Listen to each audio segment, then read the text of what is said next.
Module में हम बात करेंगे डेटा की और डेटा की टाइप्स की। डेटा के हवाले से हमने बात की थी पिछले लेक्चर्स में, पिछले सेशंस में, कि ये इंफॉर्मेशन को कहते हैं या उन चीज़ों को कहते हैं, उन बिल्डिंग ब्लॉक्स को कहते हैं कि जिसके ऊपर डेटा एनालिटिक्स अपनी सारी एक्टिविटी करता है। मुख्तलिफ फार्मूले, मुख्तलिफ टेक्निक्स किसके ऊपर अप्लाई होंगी? डेटा के ऊपर। तो इस सेशन में हम बात करेंगे कि डेटा कहते किसको है। डेटा वैसे तो हम अपनी आम ज़ुबान में भी इस्तेमाल करते हैं, मुख्तलिफ हवालों से मुख्तलिफ लोग इसको इस्तेमाल कर रहे होते हैं और मुख्तलिफ डोमेन में इसका मुख्तलिफ मतलब चल रहा होता है। लेकिन इस पर्टिकुलर सेशन का मतलब है कि हम सब लोगों के जहन में एक मतलब जो डेटा एनालिटिक्स में इस्तेमाल होता है वो मतलब हमारे जहन में आ जाए। जी, डेटा आम तौर के ऊपर हम रॉ इंफॉर्मेशन, रॉ फैक्ट्स को जब हम किसी सीक्वेंस में, किसी तरतीब में दे देते हैं, उसको हम डेटा कहते हैं। अच्छा, ये डेफिनेशन किताबों में लिखी होती है, मैंने भी पढ़ी है, शायद आप लोगों ने भी पढ़ी हो, इतनी ज़्यादा सजेस्टिव नहीं है। मैं इसकी एग्जांपल आपके सामने रखता हूँ, शायद ये बेहतर तौर पे समझ आ जाए। अगर मैं कहूँ ना 5 उंगलियाँ, तो ये फैक्ट भी है, फिगर्स भी हैं, 5 के नाम में ले रहा हूँ, लेकिन इसको हम डेटा नहीं कहेंगे। इसको हम इंफॉर्मेशन कह सकते हैं, इसको हम फैक्ट्स कह सकते हैं। लेकिन डेटा कब ये बनेगा? जब मैं ये कहूँगा माई 5 फिंगर, या असलम की 5 उंगलियाँ, या समीना की 5 उंगलियाँ। तो जब मैं कोई कॉन्टेक्स्ट दे दी, उस इंफॉर्मेशन को कोई मतलब दे दिया, उस इंफॉर्मेशन को कोई वजह दे दी, तो then it becomes the data. Similarly अगर मैं कहूँगा 4 सूबे, 4 provinces, 4 provinces is not data, it's only piece of information, piece of fact. लेकिन जब मैं कहूँ पाकिस्तान के 4 सूबे, now it becomes the data. India के 4 सूबे, now it becomes the data. So data का वर्ड जब हम बोलते हैं तो उसमें 2 चीज़ों का होना बहुत ज़रूरी है, और यही मैं चाहता हूँ कि आप लोग अपने जहनों में रखें कि जब भी हम कोई फैक्ट्स या फिगर इस्तेमाल करते हैं और उस फैक्ट्स और फिगर को जब हम कोई कॉन्टेक्स्ट दे देते हैं, कोई मतलब दे देते हैं, कोई सीक्वेंस दे देते हैं, now they become the data. So data is basically the combination of 2 things, the fact and figure and the context. ये तो एक कहानी का एक रुख हो गया। अब हम आगे चलते हैं। डेटा ज़रूरी नहीं है कि नंबर की शक्ल में हो। आमतौर पे जब डेटा का वर्ड हम बोलते हैं, हमारे जहनों में ये आता है कि ये कोई फिगर्स होंगी। अभी मैंने 2-4 एग्जाम्पल आपको दी, उस पर भी मैंने नंबर्स यूज़ किए, 5 उंगलियाँ, 4 सूबे, कि मैंने नंबर यूज़ किए। लेकिन ज़रूरी नहीं है कि डेटा सिर्फ नंबर की सूरत में हो, डेटा नॉन नंबर की सूरत में भी हो सकता है। ये इस वक्त मैं जो अल्फाज बोल रहा हूँ या जो अपनी कॉपीज़ पे आप लोग अल्फाज लिख रहे हैं, ये भी तो इंफॉर्मेशन है। इसमें भी यही 2 चीज़ें शामिल हैं। कौन सी 2 चीज़ें? फैक्ट्स एंड फिगर, कि ये डेटा के हवाले से हम बात कर रहे हैं और इसका कॉन्टेक्स्ट क्या है? डेटा। तो हमने इनको मतलब दे दिया है, हमने इनको एक सीक्वेंस दे दिया है, now it becomes the data. So जो चीज़ मैं आपके सामने रखना चाह रहा हूँ कि कोई भी इंफॉर्मेशन, भले वो नंबर की सूरत में हो, भले वो नॉन नंबर्स की सूरत में हो। आपके मोबाइल में जब हम आजकल अक्सर तस्वीरें अपने मोबाइल से खींचते हैं, तो मोबाइल में कुछ 1 महीने या 2 महीने या 1 साल के बाद एक पूरी लाइब्रेरी बन जाती है हमारी तस्वीरों की। अच्छा, वो सारी तस्वीरें टाइम रेफरेंस के साथ आपकी फ़ोटो लाइब्रेरी में शामिल होती हैं। उसमें बाज़ मोबाइल में लोकेशन भी लिखी हुई आ जाती है कि किस लोकेशन पे वो तस्वीर खींची गई है। सो जब हम उन तस्वीरों को दोबारा देखेंगे तो हर तस्वीर में इंफॉर्मेशन भी मौजूद है, हर तस्वीर में फैक्ट एंड फिगर भी मौजूद हैं, और हर तस्वीर के साथ उसका टाइम, उसकी लोकेशन, उसकी डेट भी मौजूद है, जो हमें ये बता रही है कि उसका सीक्वेंस क्या है, उसका कॉन्टेक्स्ट क्या है, उसका मतलब क्या है, किस फंक्शन में वो तस्वीर खींची गई है, किस इवेंट की वो तस्वीर है, किस डेट की वो तस्वीर है, किस साल की वो तस्वीर है। सो इस सारी मिसाल का मतलब ये है कि data is basically the name of 2 things, one is fact and figure, the other is the context, और डेटा ज़रूरी नहीं है कि नंबर की फॉर्म में हो, ये नॉन नंबर की फॉर्म में भी हो सकता है। अगर ये डेटा आपके पास नंबर की फॉर्म में हो तो इसका नाम हम आसानी के लिए क्वांटिटेटिव डेटा कह देते हैं। क्वांटिटेटिव डेटा, इसको न्यूमेरिकल डेटा भी कहा जा सकता है।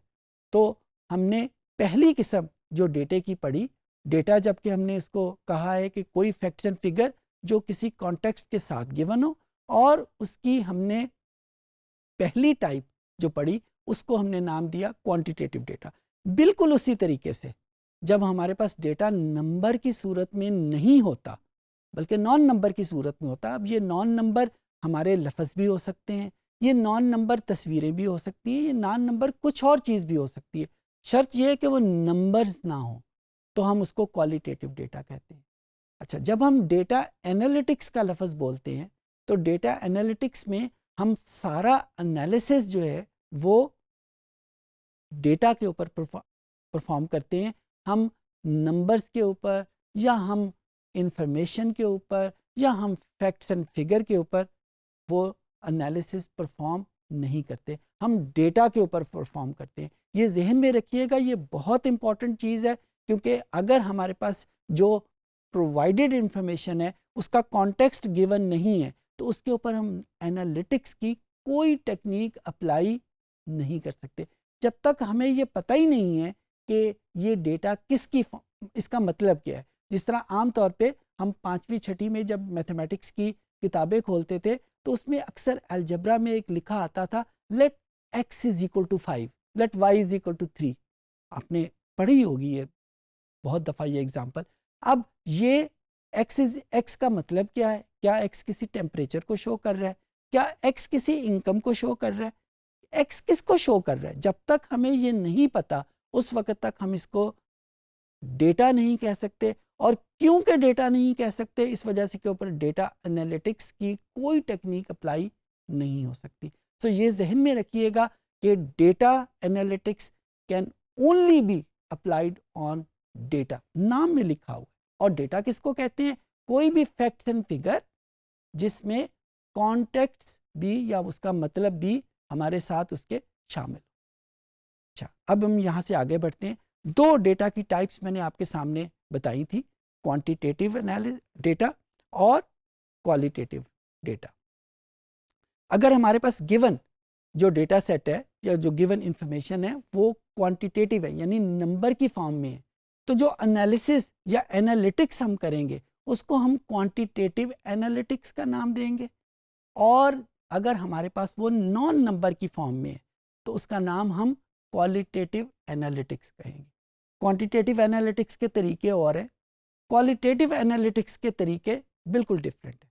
अच्छा, जिसको हम बिजनेस इंटेलिजेंस कहते हैं, बिजनेस इंटेलिजेंस में 90% ऑफ द टाइम जो हम गिवन इंफॉर्मेशन होती है वो नंबर की फॉर्म में होती है, वो नॉन नंबर की फॉर्म में नहीं होती। मैं ये बिल्कुल नहीं कह रहा कि नॉन नंबर की फॉर्म का बिजनेस के साथ कोई ताल्लुक नहीं, मैं ये बिल्कुल नहीं कह, मैं सिर्फ ये कह रहा हूँ कि ज़्यादातर 90% ऑफ द टाइम जो डेटा हमारे पास आता है वो नंबर की फॉर्म में आता है, वो क्वांटिटेटिव की फॉर्म में आता है।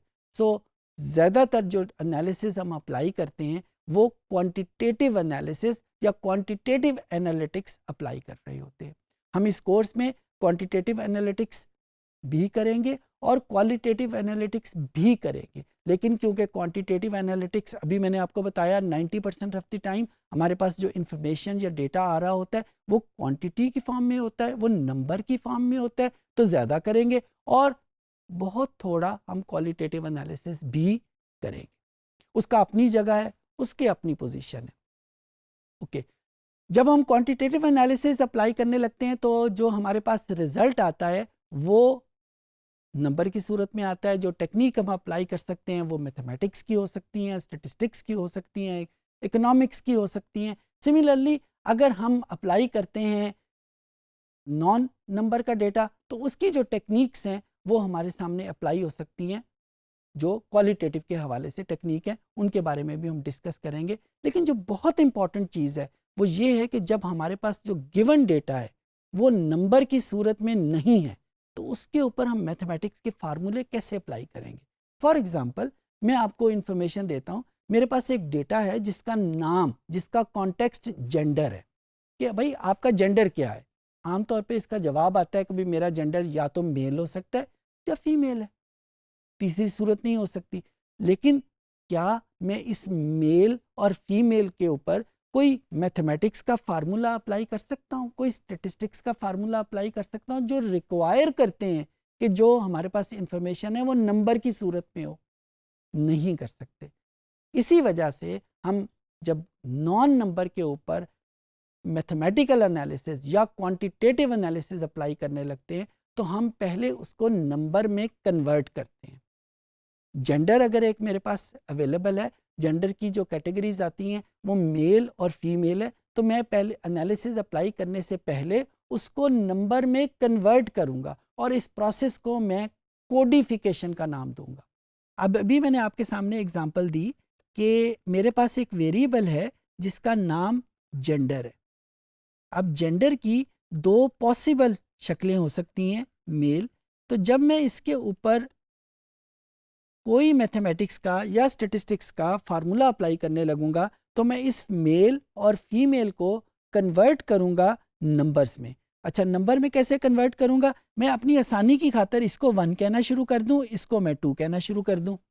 ये इस तरह भी हो सकता है कि मैं अपनी आसानी की खातर इस मेल को मैं 3 कह दूं, फीमेल को मैं 5 कह दूं। यानी कोई भी नंबर इसमें मैंने इसको दे दिया।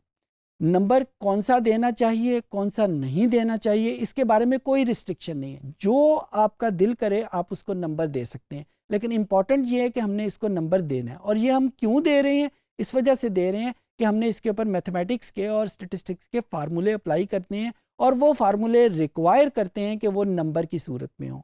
अच्छा, उसके बाद यहाँ पे जब हमने नंबर तो दे दिया, लेकिन यहाँ पे हमारे पास प्रॉब्लम ये आती है कि ये नंबर जो हम यूज़ करते हैं, कोई सा भी गिनती के 2 नंबर यूज़ करें, अगर वो बराबर नहीं है तो उनमें ऑर्डर ज़रूर मौजूद होता है। यानी जिस तरह मैंने मेल को 1 कहा, फीमेल को मैंने 2 कहा, तो ये मुझे पता है कि गिनती में 1 छोटा होता है और 2 बड़ा होता है। तो क्या मैं ये कह सकता हूँ कि क्योंकि 1 छोटा है और 2 बड़ा है तो मेल छोटा होगा और फीमेल बड़ी होगी? ये इलॉजिकल बात हो गई। तो मुझे यहाँ पे यूज़ ये करना है कि मैंने गिनती के नंबर्स तो यूज़ करने हैं लेकिन उनका ऑर्डर यूज़ नहीं करना। तो जहाँ पे भी मैं गिनती को मैग्नीट्यूड के तौर के ऊपर, नंबर के तौर के ऊपर यूज़ करूँ और उनका ऑर्डर यूज़ ना करूँ, इस चीज़ को हम नॉमिनल वेरिएबल कहते हैं। तो अब मैं बेसिकली आपको क्वालिटेटिव वेरिएबल की मैंने एक टाइप बताई है जिसको हमने नॉमिनल वेरिएबल का नाम दिया है। नॉमिनल वेरिएबल किसको कहेंगे? कि जहाँ पे हम गिनती को गिनती के तौर पे यूज़ कर रहे हैं, उसका ऑर्डर यूज़ नहीं कर रहे। सिमिलरली ऐसी बहुत सारी सिचुएशन होंगी जहाँ पे गिनती का ऑर्डर यूज़ हो रहा होगा। जिस तरह अगर मैं आपके सामने ये एग्जांपल दूं कि मेरे पास एज की कुछ कैटेगरीज हैं, 0 से लेकर 10 साल तक, 11 से लेकर 20 साल तक और 21 साल से लेकर जो बड़ी एजेस हैं। ये अब मेरे पास नंबर की फॉर्म में नहीं है, मेरे पास ये कंप्लीट एक ब्रैकेट की फॉर्म में है। इसके ऊपर मैं कोई स्टैटिस्टिक्स या मैथमेटिक्स का फार्मूला अप्लाई नहीं कर सकता। क्यों नहीं कर सकता? क्योंकि मेरे पास नंबर या तो 0 है या 10 होता तो मैं अप्लाई कर लेता, लेकिन यहाँ पे तो नंबर दोनों गिवन है और एक पूरी ब्रैकेट शामिल है, एक पूरा इंटरवल शामिल है। अब जब मैं इसको कोड करूँगा, सपोज मैंने इसको कोड 1 2 3 कर दिया, लेकिन ये मुझे पता है कि जो एज की ब्रैकेट 1 है, जो 0 से लेकर 10 तक है, वो छोटी है। जो दूसरी ब्रैकेट है वो उससे बड़ी ब्रैकेट है। जो तीसरी ब्रैकेट है वो सबसे बड़ी ब्रैकेट है। तो यहाँ पे ऑर्डर पहले से मौजूद है। तो ये बेसिकली मैं क्वालिटेटिव वेरिएबल की आपके सामने 2 टाइप्स बता रहा हूँ। एक टाइप को मैंने नॉमिनल वेरिएबल का नाम दिया है, एक टाइप को जहाँ पे ऑर्डर यूज़ होता है उसको मैंने ऑर्डिनल वेरिएबल का नाम दिया। सो ये 2 टाइप्स हैं क्वालिटेटिव वेरिएबल की, नॉमिनल वेरिएबल और ऑर्डिनल वेरिएबल। ये डिस्टिंक्शन बहुत इंपॉर्टेंट है। हमारे पास डिफरेंट किस्म के एनालिसिस हैं जो ऑर्डिनल के ऊपर अप्लाई होते हैं और डिफरेंट किस्म के एनालिसिस हैं जो नॉमिनल के ऊपर अप्लाई होते हैं। तो ये डिस्टिंक्शन बहुत इंपॉर्टेंट है, हम ये डिस्टिंक्शन इस्तेमाल भी करेंगे। मुझे पता है ये बाकी चीज़ों से ज़रा थोड़ी सी मुश्किल है, मुश्किल से समझ आती है, ये लेक्चर को आपको शायद 1 या 2 मरतबा सुनना पड़े, लेकिन इतनी मुश्किल नहीं है कि आप इसको याद ही ना कर सके। तो यहाँ पे मैंने आपको वेरिएबल की कुछ टाइप्स आपके सामने डिस्कस की हैं। स्क्रीन के ऊपर आपको नज़र आ रहा होगा कि यहाँ पे नॉमिनल डेटा या ऑर्डिनल डेटा या क्वांटिटेटिव डेटा की डिफरेंट टाइप्स आपके सामने मुख्तलिफ एग्जाम्पल के साथ डिस्कस्ड हैं। सिर्फ रैप अप करने की खातिर मैं आपके सामने डिस्कस कर रहा हूँ कि वो तमाम डेटा, वो तमाम इंफॉर्मेशन जो नंबर को यूज़ कर रही हैं उनको हम क्वांटिटेटिव डेटा कहते हैं, और वो तमाम डेटा या वो तमाम इंफॉर्मेशन जो नंबर को यूज़ नहीं कर रही उसको हम क्वालिटेटिव डेटा कहते हैं। और जो ही हम क्वालिटेटिव डेटा की डोमेन में दाखिल होते हैं और हम कोई मैथमेटिक्स या स्टैटिस्टिक्स की टेक्निक्स उसके ऊपर अप्लाई करना चाहते हैं, तो वहाँ पे हमें ज़रूरत पड़ती है कि उन नॉन नंबर्स को नंबर में कन्वर्ट करें। नंबर में कन्वर्ट करने के लिए हम अपनी मर्ज़ी के, अपनी पसंद के नंबर रख लेते हैं। जिस तरह अभी हमने जेंडर की एग्जांपल में देखा, मेल को अपनी मर्ज़ी का नंबर दे दिया, फीमेल को अपनी मर्ज़ी का नंबर दे दिया, और इस प्रोसेस को हमने कोडिफिकेशन का नाम दिया। तो उसी तरीके से जब हम कोडिफिकेशन कर लेते हैं तो वहाँ पे नॉमिनल डेटा और ऑर्डिनल डेटा की 2 टाइप्स डेवलप होती हैं। नॉमिनल डेटा हर उस डेटा सेट को कहते हैं जहाँ पे गिनती को गिनती के तौर पे इस्तेमाल कर रहे हैं, ऑर्डर यूज़ नहीं कर रहे। जिस तरह मेल और फीमेल में हमने ऑर्डर यूज़ नहीं किया था, हमने सिर्फ 1 और 2 को यूज़ किया था। और नॉमिनल डेटा, ऑर्डिनल डेटा हर उस डेटा को कहते हैं जहाँ पे हम गिनती को गिनती के तौर पे भी यूज़ कर रहे हैं और उसका ऑर्डर भी हम यूज़ कर रहे हैं, जिस तरह हमने एज की एग्जांपल में देखा। आई होप ये चीज़ें आपको समझ आ गई होंगी।